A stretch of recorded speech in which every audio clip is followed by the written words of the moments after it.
Okay, so I'm here today with Matt Laborde, a LinkedIn celebrity. Matt's one of my favorite people to follow. We're in very similar spaces, and I love his hustle and identify a lot with what goes on. Matt and I originally met last year at the Massimo Immersion Conference in Dallas. It was a good conference, but I think the most impactful thing was meeting Matt and coming away with that relationship. So it's been great to be connected with you, Matt. Ben, this is an honor to be on your podcast, man. The inaugural one. That's right. Okay, that's now. Okay. Yeah. So look, I want to get straight to it. I know brokers, there's a million things pulling us in a million different directions, but I think there's a few points worth discussing and putting it out there for whoever's interested in hearing some of these things. So first of all, I just wanted you to tell me a little bit about Elfin. Why'd you start Elfin? What does Elfin mean? And what do you guys do? Yeah, so we are a commercial brokerage in Baton Rouge, Louisiana. We are a bit of a generalist, but I own the company, started it about 3 years ago. It's a young group of millennials, and we're just hungry, hustling, got about 200 listings now. And I started it because I was at another firm. I kind of was top producer over there. It's one of the largest firms in the state. And I hit a ceiling, and I just realized the company wasn't really working for me. The company was working for the company, and they really didn't have my best interest at heart. So ultimately, in the back of my head, I might have not been my original vision for Elifin, but what it's turned into is I'm building a brokerage that I would like to be an agent at. So one that supports agents, one that builds them up and helps them grow as fast as they can, and as they can be as big as they want to be. Right. We certainly identify with a lot of that and are trying to do something very similar here in New York. So let me ask you a question. One of the hardest parts of building a brokerage, and I guess for any business, is attracting people and good talent. So if a new grad or someone in the business is looking for a change, how do you distinguish yourself from their other options? Namely a big firm or a more global or national firm. What's your unique value prop to candidates in the market? Yeah. So I think one thing that to my credit, I've never thought of myself as a great recruiter, but to my credit, I put out a strong, bold vision, and I'm really good at getting it out there to make sure everybody knows, whether it's social media or what have you. So everybody, like, we have this team of A+ people, young, hungry, a lot like your team, Ben, and they're also incredibly talented people, but none of them I've reached out to first. They've all been attracted by the vision and what we're trying to build at Elifin. So I think our key, has been just putting out that beacon that attracts people, and we've been extremely blessed that a lot of amazing people have found us and wanting to join our team. Certainly makes a lot of sense. I always notice that the deals and the leads that come in via referral or people that come to you usually have a much higher certainty of closing with Oh yeah. than people you may be fishing for. So I guess to extend that to recruiting is it's actually pretty insightful and something to really think about. That the people that are attracted to you and doing your marketing properly so that your beacon is shining and attracting good candidates is it's a sound strategy. Let me ask you this, just on that note, what is the, I guess, call it the ramp up period look like for new brokers in your firm? Take me through the first 6 months, the first year, the first 18 months. I know we're always ramping up and we're always trying Still ramping up. exactly, we're always ramping up. But obviously it's a little bit different at the front end. So what does like the onboarding and, the ramp up look like Yeah. for new recruits? There's so many nuances, I think, in commercial real estate. I don't know if we're unique in that sense, but I feel like there's so many things I've learned since getting in the business that I forgot that I didn't know at one point, right? There's just so many small things, like how to do things, that you pick up and that you just know, but it's not written down in any sort of book. And so the ramp up period, just like you said, it's constant learning. But uh, for newer people, younger people, maybe people fresh out of college, they are sitting at a desk right next to me, usually interning for about 6 months. And they're seeing exactly how I do it, how we'll make cold calls together. We are drafting LOIs together. We're putting in offers. We're going to meet clients. We're going to show property. They're getting, the full picture of the business. And when they're ready, then we say, okay, you're ready to go out on your own, commission only, get after them. And we're still here, but they leave the nest, so to speak. Then the other people we have some, 2 guys on the team that have a really great background in sales and real estate. And so they come in and they're hitting the ground running day one. They don't need any kind of ramp up period. They're hitting the ground running, using their contacts, coming to me for guidance when I can add value. But besides that, we just really got like an A+ team. So Yeah. I mean, learning by osmosis is definitely in this type of fast-paced environment. It's really kind of the go-to because it's too hard to anticipate. There's so many disparate components and parts to every deal, and every deal has its own unique challenges to it. That I guess learning by osmosis and imparting that confidence to new recruits to own situations and help drive them to a finish is it's a very effective method of onboarding and training new recruits. yeah, The for guys, I think for guys that are system guys, which I feel like you are, just from what I see on social media and from what we've talked about, it's a little frustrating that things aren't as standardized as they can be. But it's also part of what we love about the business, that it's not routine, boring, the same old thing, checking boxes. It's, oh, this new thing came up. I've never encountered this problem before.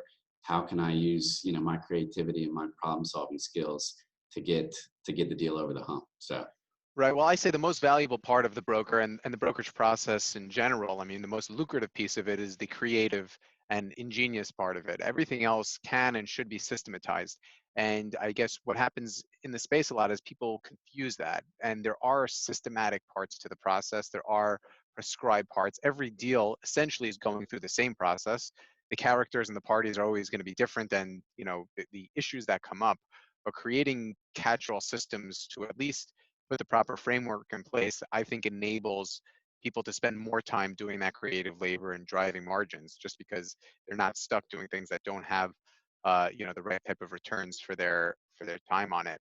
that's Which leads well me to said. That's which well leads me said. to the next question. And this is something that we spoke about previously. And I think all of that becomes much simpler when you have territory specializations or certain areas and fields of specialization. So for us, we're focused in a specific area of Midtown Manhattan. I mean, a certain Mhm. market. We know our avatar. We know the type of client that we can service very quickly. And I like to say our deals start on the 50-yard line just because we're already doing a lot of the lead work because we know that we're going to have that client come in and just fitting out a solution for them before they come in so that when they come in, we can cut down the amount of time, streamline it, and just make it easier for them, and their execution experience, just make it simpler and quicker. So to that extent, I know you also have a territory specialization within the firm, and then each individual has a separate market. So tell us a little bit about how that works. I know a lot of people in the space are apprehensive to specialize and limit themselves, so to speak, or they're not able to, to get around how do you give off a lead to somebody else who may have a better specialty in that area. So just tell us how that collaboration works and how you've structured that. Yeah, so it's something that's a lot more unique for our market because we're a smaller market in Baton Rouge. So it's a MSA, 800,000 people. Um, so the way we've got it structured is that we do it from the start. So, the moment the agent gets in the business, they've got a specialty that works in their favor, and it helps the other agents that specialize. So the way it works is we have a retail specialist that's head of our retail division. We've got someone that's head of our office division, someone that's head of our multifamily division, and we've got open slots for industrial and hospitality. And I typically handle those myself. So when we get a listing in the firm in Baton Rouge proper, it is always no matter who brings it in, whether it's me or the office specialist or the multifamily specialist or the retail specialist, if the office specialist brings it in and it's a retail listing, then the retail specialist will be co-listed on it 50-50.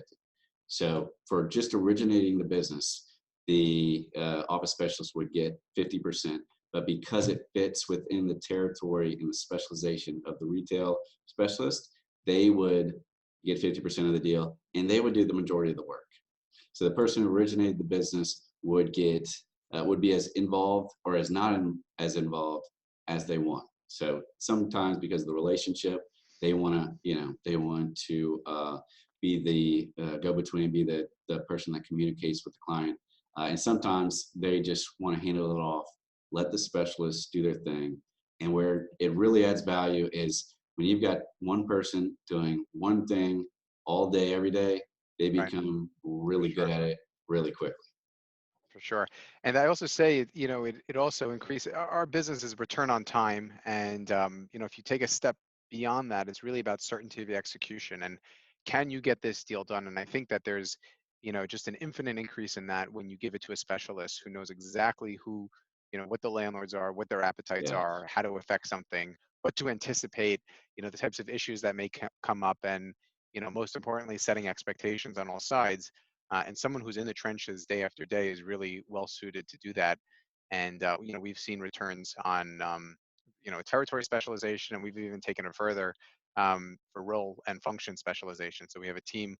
We've kind of unbundled the broker and really tasked each person with a different function throughout the process to make sure that that's done at the optimal level and that their skills align with what that function calls for. So scheduling and transaction coordination yeah, and marketing that may be involved, and all sorts of support roles that have really enabled brokers to make a more efficient use of their creative and intuitive abilities, and really make sure that each part of the process is being handled in the best way for the client.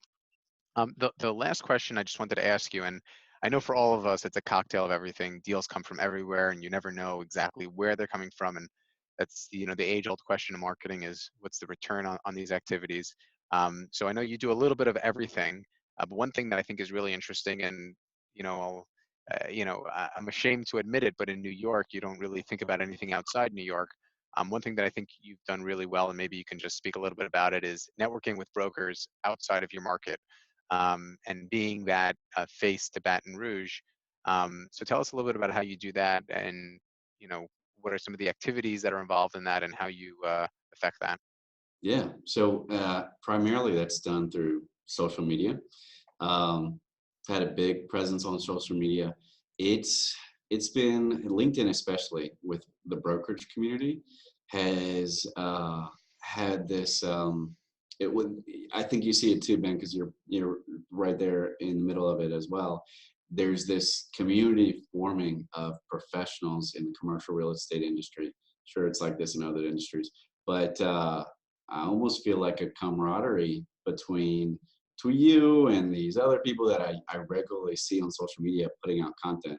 So personally, I put out content. I've tried to be as authentic and vulnerable as I can, saying how many calls I made, how many deals I closed, which gets incredible response. People, I think we forget how similar our lives are in terms of we're dealing, like you said, it's a lot of the same processes for the deals.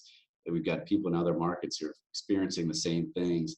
And I think LinkedIn has allowed us to connect and share these experiences that otherwise were not shared to this extent. So it's really been organic through that and through Massimo Group was where I met you and so many other great people. Yeah, and just to end off on that, I think people come to LinkedIn, and everyone's there, really to network and to. I think everyone comes there with a unified purpose, and it makes that the people that are in there and sharing their experiences, it's common to most of the people that are on the platform. So I think that's very effective, and even the events like Massimo or broker conferences, and really understanding that you know there may be allegiances in the market, under a certain brand, a bigger brand, but it's really all humans to humans and it's all people to people. And just like when you're selling clients, it's people to people. So is, brokerage relationships. And whether it's big shop or small shop, I think that there's a lot of, people out there looking to connect with brokers outside their specialties, outside their markets. And it's something that hopefully I'm looking to develop through this podcast series of um, bringing these conversations that are relevant to brokers and, develop relationships with brokers outside of the New York market, and hopefully they'll find this a worthwhile use of their time. I have already, man. Congratulations. That's awesome. Awesome.